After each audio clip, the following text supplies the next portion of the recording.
Labas vakaras visiems. Praeitą savaitę žiūrėjau žinias. Ir ten rodė reportažą iš Belgijos, kaip Belgija perėmė ES vadovavimą.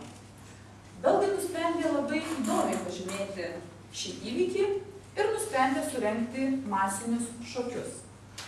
Stebint tą reportažą, kaip belgai šoka sutartą šokį, pasigedau vyrų.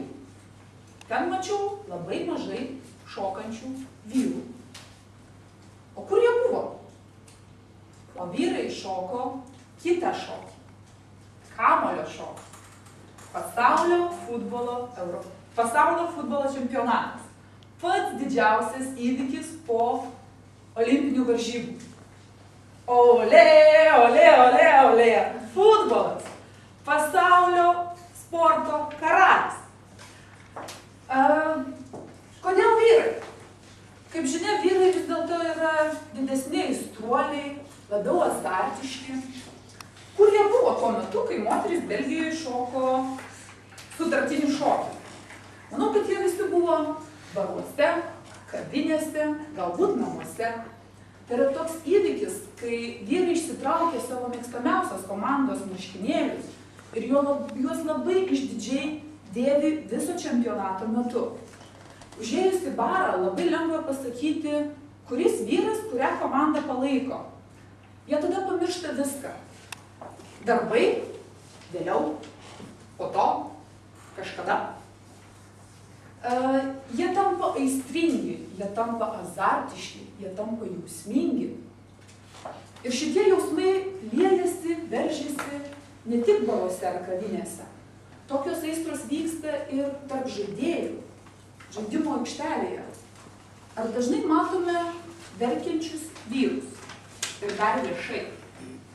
O pagalvokit apie žaidėją, kuris ką tik pralaimėjo pasaulio futbolo čempionato finalą. Jis pamiršta, kad jis yra filmuojamas, kad jo ašaras mato milijonai žiūrovų. Jis apsiverkia kaip vaikas. Ir dar kas žavi vyruose būtent Europos futbolo, pasaulio futbolo čempionato metu – jų atmintis.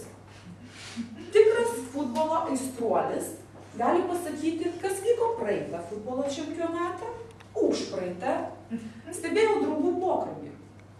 Vienas sako kitam: o atsimeni, kaip užpraeitą pasaulio futbolo čempionatą, kai pusfinalis susitiko Vokietija su Turkija, kaip vokiečiai įkalė įvartį. Ir tada Klozė įmušė 5 įvarčius. Galbūt šį čempionatą jam pavyks daugiau. Stebi tokį pokalbį ir žaviesi. Nu kaip tą galima atsiminti, kas buvo praeitą futbolo čempionatą, užpraeitą, kad olandai nebuvo finale niekada. Tokie dalykai iš tiesų labai žavi. Ir futbolas skaitosi vyrų sportas, bet aš moteris. Tai labai norėčiau palinkėti pabaigai, kad vyrai būtų atidūs detalėms, taip, kaip jie pastebi nuošalę prieš sušvilpiant teisėjo švilpukui.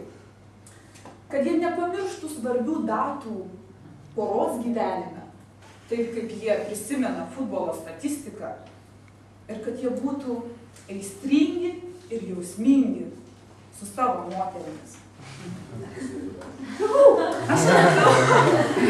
Aš apsivilkus baltai.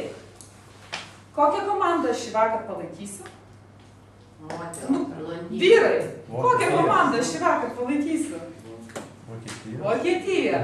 Taigi visus po Toastmasterio susitikimų kviečiu į Rotušės aikštę ir kartu žiūrėsim futbolą.